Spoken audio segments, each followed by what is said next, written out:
Holy crap. Holy crap. Oh my god, holy crap, is this one of the worst figures I've ever reviewed of all time. It's that bad.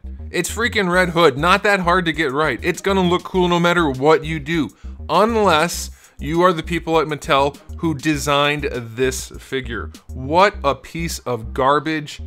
Absolute trash that they figured people would buy because it's Red Hood, and they're probably right, but they suck for doing that. What a piece of garbage. Let me tell you why. This guy stands just over 6.5 inches, probably closer to 6 5/8, which makes him about 16.75 centimeters. Here he is up against your average Batman figure in the same scale. Pretty well scaled, that should be okay. Maybe a little bit big, but not too bad. Here he is up against a Marvel Legends figure in the same scale. That looks a little bit better because Hasbro tends to skew slightly higher than Mattel. And that's an older Batman figure, and that's a newer Marvel Legends figure. Okay, on to this guy. This is the multiverse version of Red Hood. So far, the multiverse figures have mostly been garbage, utter crap, pieces of steaming garbage. And this one, you're probably thinking, it doesn't look that bad. There's some stuff that's okay about it, and you're right. Just because the figure is overall a giant piece of turd doesn't mean that it didn't do some things right. It did.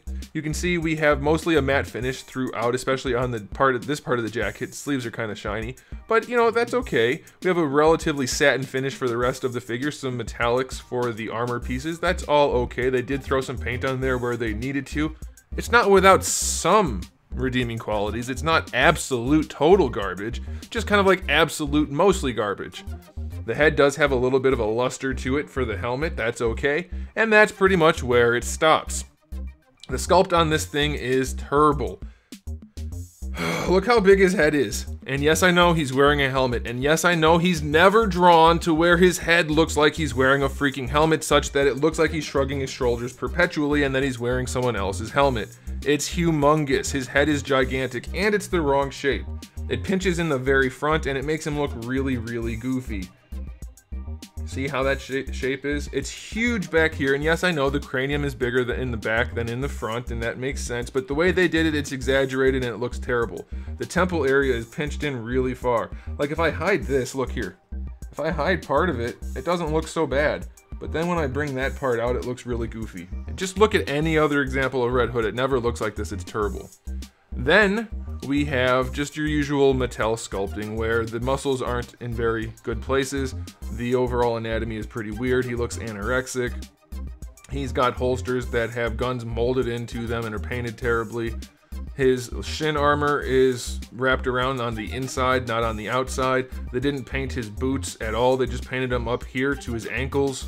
They sculpted them, but they didn't paint the boots. There's gray paint everywhere. The sculpt for the arms is terrible. Looks like he's got broken limbs. It's just, what a mess. What a mess. They painted these black lines on here relatively well to give his suit some detail, but oh, the Bat logo is transparent even though the lines are pretty clean. God, this figure is ugly. Look at this one. And these come in at basically the same price point. And I know they're not the same line, they're not the same company, and they're different stylizations, but it's not even close to reasonable. But here's the thing I do want to try. Somebody told me they did this, and we'll see if it works. Take off that giant melon head. Take this guy's relatively small head, but probably accurate for the character because that's normally how it's drawn. Let's see if these swap. It's a little, the neck's still a little bit long, but that head is definitely a closer fit for this body. It's definitely too long for the peg, so it would take a little bit of modification.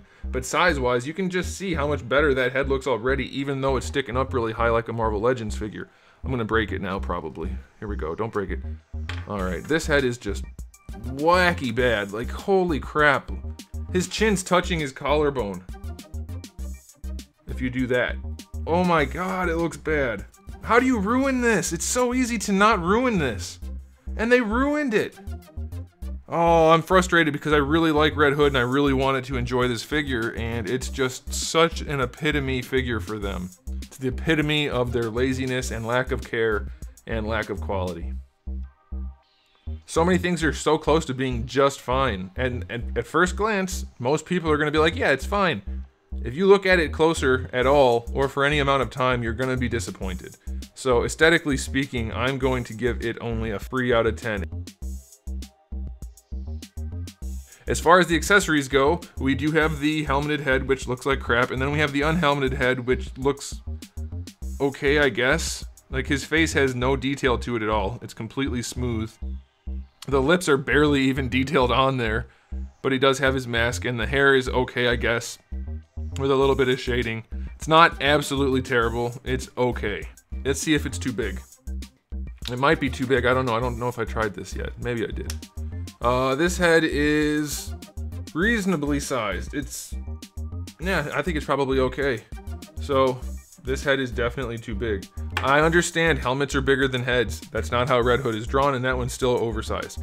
As far as hands go, we have 2 fist hands, we have 2 gripping hands, and then we have 2 trigger finger hands. And for all of those hands to hold, we have 2 different sets of gripping hands, guys. You would expect we'd have accessories for him to hold. We don't. We have no accessories for this guy to hold. That's one of the biggest, stupid, most insulting things I've ever seen. Here are 6 hands for your figure, 4 of which are meant to hold things. He comes with guns that are molded into the holsters. No accessories, just hands, bunch of hands, alternate head. 5 out of 10 for the accessories. I would go lower, but having alternate heads is still nice. And nope, 4 out of 10. I'm knocking it down a peg. That's so stupid to not have guns that you can have him hold or anything else, but have 2 different sets of hands. Like, they're purpose built for nothing. How do you do that at a company that's making billions of dollars a year? How do you do that? How does that happen? Ridiculousness. All right, time for the articulation. We have a double peg for the neck. What kind of range do we get? Basically none. Just a little bit. It'll rotate. Little bit of attitude, but basically no range. For the shoulders, that's as high as they go. They don't go any higher. Full rotation, I'm assuming. Yeah, we have rotation. Bicep swivel. Single jointed elbow. 90-degree bend. Is this a dollar store toy? I'm not sure. It's so rudimentary and basic and lazy, it's amazing, and the paint is trash there. Wrists have a swivel and a hinge. Ab crunch doesn't, I mean, it goes back a little bit, but it's just floppy. So I guess you can say it goes back some. They did continue the line on the chest, so that's okay. Doesn't go forward at all. I mean, it flops a little bit forward from neutral, but there's no range, that's it. Waist twist is there. Belt is, I can't tell if it's supposed to move or not. Mine won't rotate and it's off center. So there's that. For the hips, you can bring them forward pretty well. That's pretty good, I'll give them that. They don't go back at all. Going out to the side is perfectly fine. Apparently the only thing they considered when they made this figure is how far out to the side the hips should go, and they nailed it. Good job.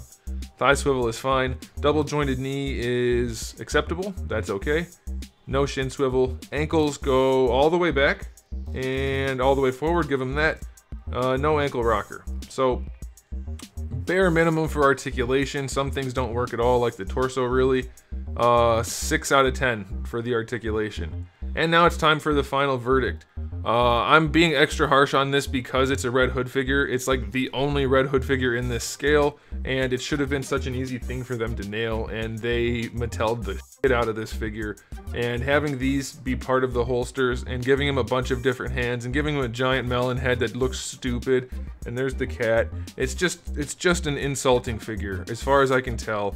This whole line is a joke at this point, and it's only going to get worse as I continue to review this Killer Croc Wave. So stick around for all that for sure, but I'm going to give this guy a final verdict of 3 out of 10. It's not worth buying. It's just not good enough. It's not good enough. There it is, guys. Thanks for watching. If you enjoyed this video, please do give it a thumbs up. If you didn't, well, go ahead and give it a thumbs down. But make sure you check out my channel, because I've got thousands of other videos on the channel. You're sure to find something you like. And if not, well, you watched at least a few videos of mine anyway, and that makes me happy. So go ahead and do that. Give the video a thumbs up. Make sure you come back. I do have new videos up just about every single day. And in the meantime, keep collecting.